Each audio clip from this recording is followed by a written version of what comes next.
Now, of course, Congresswoman, I mean, everybody wants ayuda, no? And as far as ayuda is concerned, dapat lang talaga tulungan. But a basic question here really is where to get the funds as it is, no? Sa vaccines pa lang, utang na yan. And everybody's now worried about the national debt. Can you give us a context as to exactly where we will be at the end of this year with Bayanihan 3 and the vaccination rollout in which the government will have to borrow money to finance the whole thing. At the end of this thing, how much debt will we have in addition to the debt that we already have? So that's right. The debt that we already have is quite big. We took out 2.82 trillion pesos in loans last year.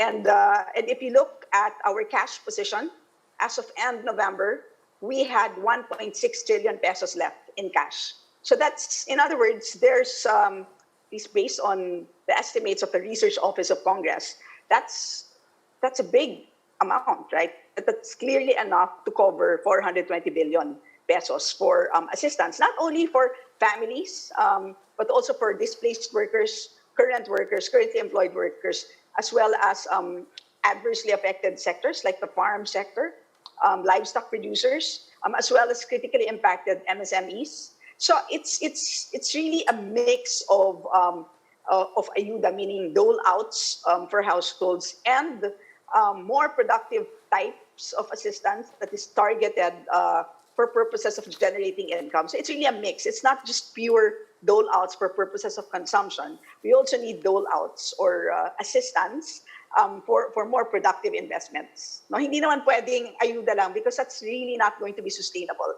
You need to help kabuhayan then, diba? So that it's a little bit more sustainable over time. So the long and short of it is, at least based on the numbers that we're seeing, the cash is there because we had already taken out a lot of loans.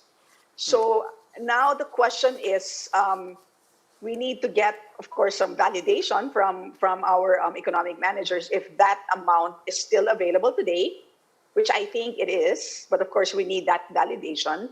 And secondly, the reason for why we have a very good credit rating is because we not only have we been able to manage our resources well, and so that's the reason why our macroeconomics, there's good housekeeping in our macroeconomics, and part of that is that we are assessed to be able to manage debt, right? And that's precisely why we need an economic stimulus package from Congress.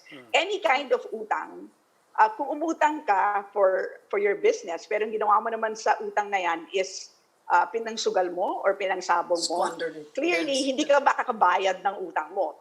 And that's why, that's the role of Congress. Congress has to line up a good spending program for the loans that you've taken. And so that's precisely what this Bayanihan 3 is all about. It's a spending plan for whatever resources we have today.